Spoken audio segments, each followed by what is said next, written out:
O grande conflito. Introdução. Antes que o pecado entrasse no mundo, Adão vivia em plena comunhão com seu Criador. Desde, porém, que o homem se separou de Deus pela transgressão, a raça humana ficou privada desse alto privilégio. Pelo plano da redenção, entretanto, abriu-se um caminho mediante o qual os habitantes da terra podem ainda ter ligação com o céu. Deus se tem comunicado com os homens mediante o seu Espírito, e a luz divina tem sido comunicada ao mundo pelas revelações feitas a seus servos escolhidos. Homens santos de Deus falaram inspirados pelo Espírito Santo.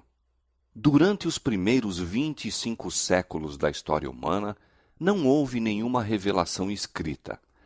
Aqueles dentre os homens que haviam sido feitos receptáculos das revelações divinas comunicavam estas verbalmente aos seus descendentes, passando assim o seu conhecimento para gerações sucessivas. A revelação escrita data de Moisés, que foi o primeiro compilador dos fatos até então revelados, os quais enfeixou em volume. Esse trabalho prosseguiu por espaço de 1.600 anos, desde Moisés, o autor do Gênesis, até João, o evangelista, que nos transmitiu por escrito os mais sublimes fatos do Evangelho. A Escritura Sagrada aponta a Deus como seu autor. No entanto, foi escrita por mãos humanas e, no variado estilo de seus diferentes livros, apresenta os característicos dos diversos escritores. As verdades reveladas são dadas por inspiração de Deus. Acham-se, contudo, expressas em palavras de homens. O Ser Infinito, por meio de seu Santo Espírito, derramou luz no entendimento e coração de seus servos.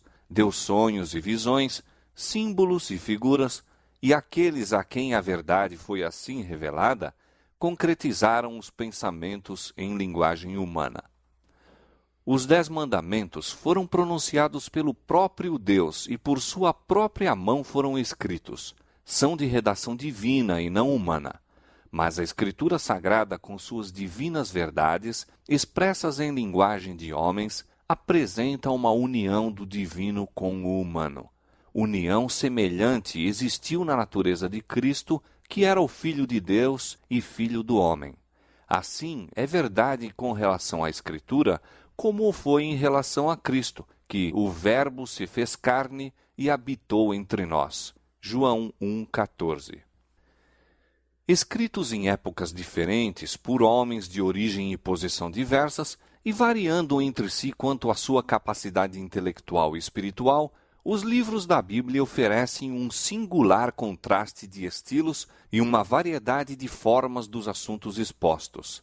A fraseologia dos diferentes escritos diverge, expondo uns os mesmos fatos com maior clareza do que outros, e como sucede, às vezes, tratarem um mesmo assunto sob aspectos e relações diferentes, pode parecer ao leitor de ocasião e imbuído de algum preconceito que os seus conceitos divergem, quando um meditado estudo deixa transparecer claramente o seu fundo harmônico. Sendo tratada por pessoas diferentes, a verdade é apresentada nos seus diversos aspectos. Um escritor apresenta os pontos que se harmonizam com sua experiência ou com sua capacidade de percepção e apreciação, ao passo que outro prefere encarar a verdade por outro prisma. Todos eles, porém, atuam sob a direção do mesmo espírito para apresentar aquilo que mais particular impressão exerce sobre o seu espírito, resultando daí uma variedade de aspectos da mesma verdade, mas perfeitamente harmônicos entre si. As verdades assim reveladas formam um todo perfeito que admiravelmente se adapta às necessidades humanas em todas as condições e experiências da vida. É assim que Deus escolheu comunicar sua verdade ao mundo, através de pessoas que Ele mesmo, pelo seu Espírito, habilitou e autorizou para realizarem sua obra. Ele guiou a mente na escolha do que dizer e escrever. O tesouro foi confiado a vasos de barro, sem, contudo, perder coisa alguma de sua origem celestial. O testemunho é transmitido mediante a imperfeita expressão da linguagem humana, conservando, todavia, o seu caráter de testemunho de Deus, no qual o crente submisso descobre a virtude divina superabundante em graça e verdade. Em sua palavra, Deus conferiu aos homens o conhecimento necessário à salvação.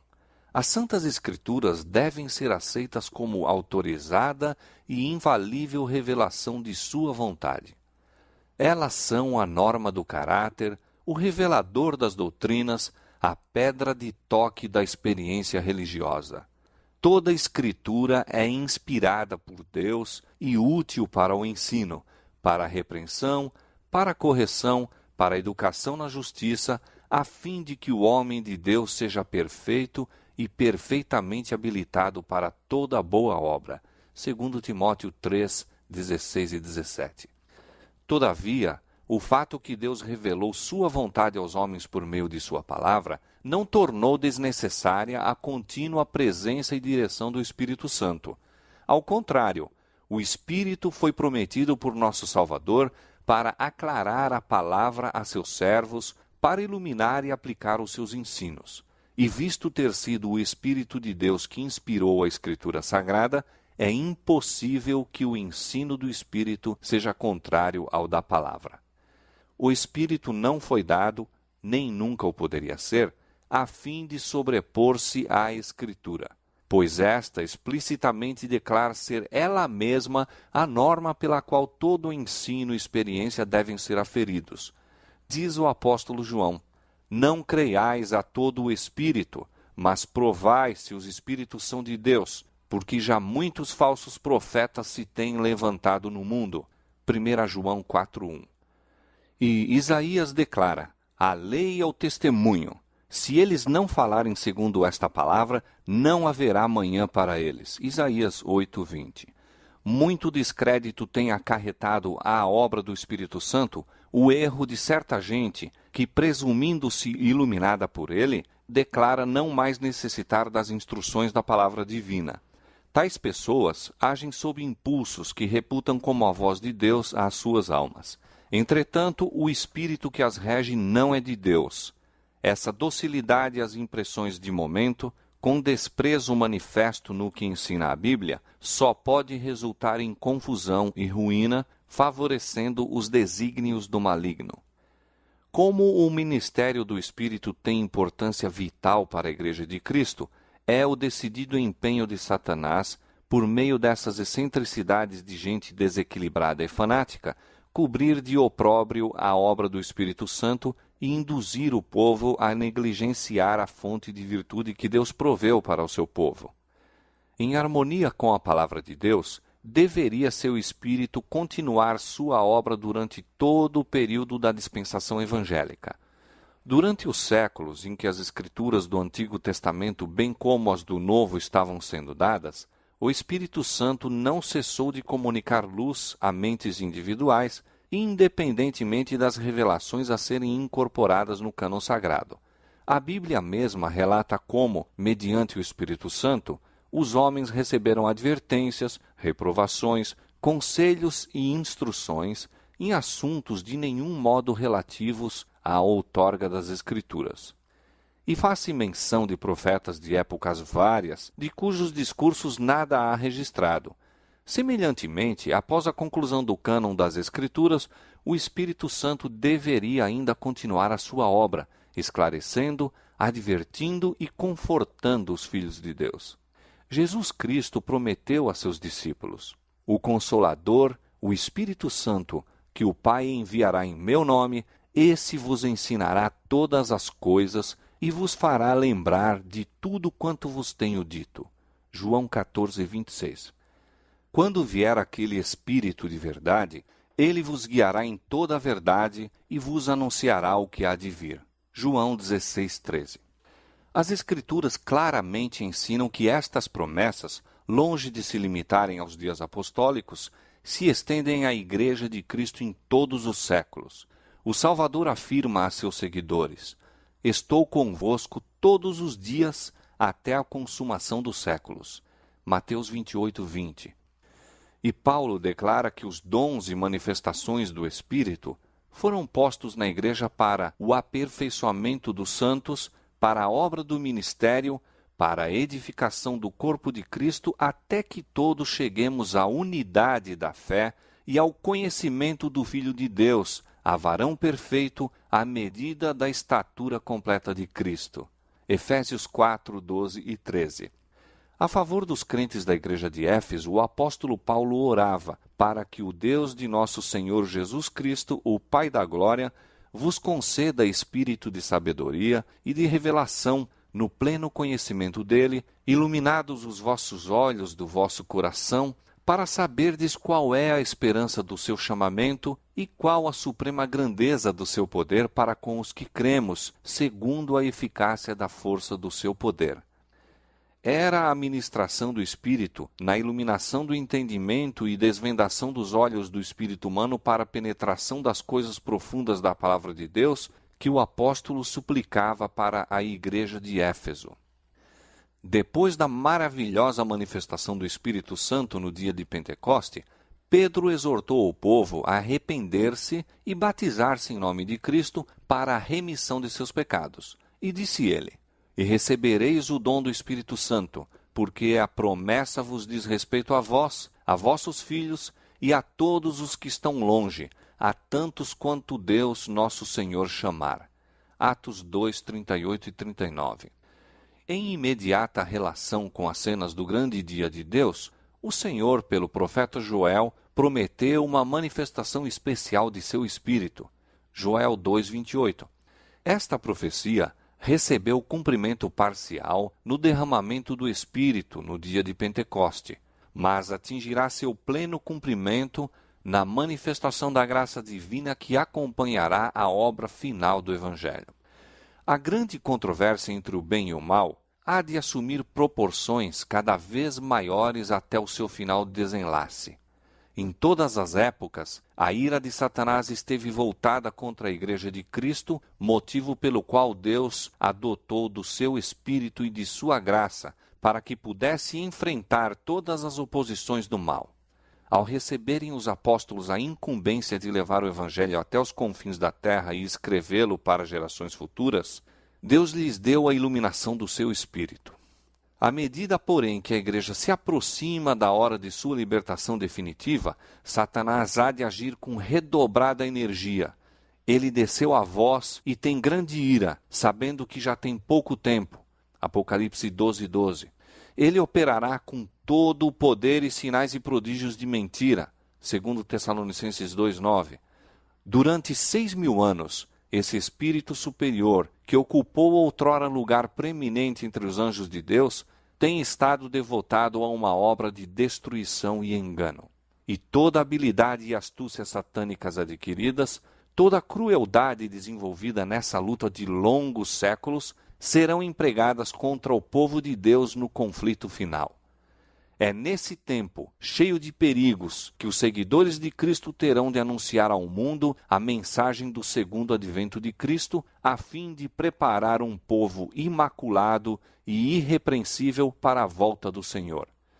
Então, como nos dias dos apóstolos, a igreja terá necessidade de uma dotação especial da graça e poder divinos.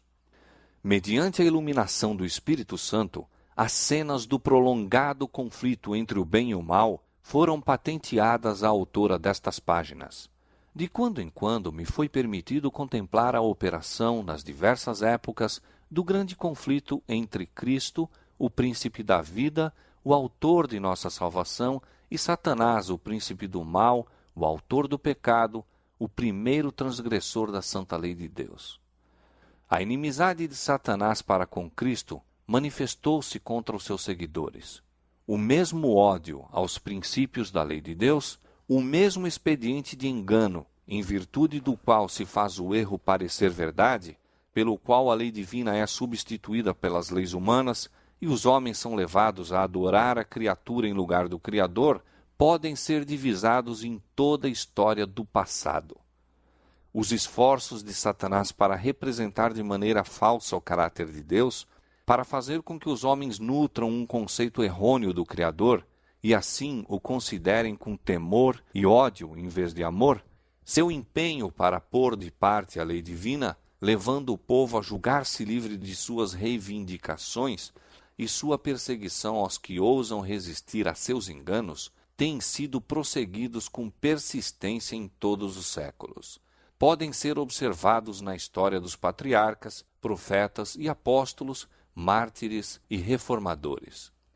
No grande conflito final, como em todas as eras anteriores, Satanás empregará os mesmos expedientes, manifestará o mesmo espírito e trabalhará para o mesmo fim. Aquilo que foi, será, com a exceção de que a luta vindoura se assinalar por uma intensidade terrível, tal como o mundo jamais testemunhou. Os enganos de Satanás serão mais sutis, seus assaltos mais decididos. Se possível fora, transviaria os escolhidos. À medida que o Espírito de Deus me ia revelando à mente as grandes verdades de sua palavra e as cenas do passado e do futuro, era-me ordenado tornar conhecido a outros o que assim fora revelado, delineando a história do conflito nas eras passadas e especialmente apresentando-a de tal maneira a lançar luz sobre a luta do futuro em rápida aproximação. Para alcançar esse propósito, esforcei-me por selecionar e agrupar fatos da história da Igreja, de tal maneira a esboçar o desdobramento das grandes verdades decisivas que, em diferentes períodos, foram dadas ao mundo, as quais provocaram a ira de Satanás, e a inimizade de uma Igreja que ama o mundo, verdades que têm sido mantidas pelo testemunho dos que não amaram suas vidas até a morte. Nesses relatos, podemos ver uma prefiguração do conflito perante nós. Olhando-os à luz da palavra de Deus e pela iluminação de seu Espírito, podemos ver a descoberto os ardis do maligno e os perigos que deverão evitar os que serão achados irrepreensíveis diante do Senhor em sua vinda. Os grandes acontecimentos que assinalaram o progresso da reforma nas épocas passadas constituem assunto da história bastante conhecidos e universalmente reconhecidos pelo mundo protestante. São fatos que ninguém pode negar. Esta história apresentei-a de maneira breve, de acordo com o escopo deste livro e com a brevidade que necessariamente deveria ser observada, havendo os fatos sido condensados no menor espaço compatível com sua devida compreensão. Em alguns casos em que algum historiador agrupou os fatos de tal modo a proporcionar em síntese uma visão compreensiva do assunto, ou resumiu convenientemente os pormenores, suas palavras foram citadas textualmente. Em alguns outros casos, porém, não se nomeou o autor, visto como as transcrições não são feitas com o propósito de citar aquele escritor como autoridade, mas porque sua declaração provê uma apresentação do assunto pronta e positiva. Narrando a experiência e perspectivas dos que levam avante a obra da reforma em nosso próprio tempo, fez-se uso semelhante de suas obras publicadas. O objetivo deste livro não consiste tanto em apresentar novas verdades concernentes às lutas dos tempos anteriores, como em aduzir fatos e princípios que têm sua relação com os acontecimentos vindouros. Contudo, encarados como uma parte do conflito entre as forças da luz e das trevas, vê-se que todos esses relatos do passado têm nova significação, e por meio deles projeta-se uma luz no futuro, iluminando a senda daqueles que, semelhantes aos reformadores dos séculos passados, serão chamados, mesmo com o perigo de todos os bens terrestres, para testificar da palavra de Deus e do testemunho de Jesus Cristo. Desdobrar as cenas do grande conflito entre a verdade e o erro, revelar os ardis de Satanás e os meios por que lhe podemos opor eficaz resistência, apresentar uma solução satisfatória do grande problema do mal, derramando luz sobre a origem e a disposição final do pecado, de tal maneira a manifestar-se plenamente a justiça e benevolência de Deus em todo o seu trato com suas criaturas, e mostrar a natureza santa e imutável de sua lei, eis o objetivo deste livro. Que, mediante sua influência, almas se possam libertar do poder das trevas e tornar-se participantes da herança dos santos na luz, para louvor daquele que nos amou e se deu a si mesmo por nós, é a fervorosa oração da autora. Fim da introdução.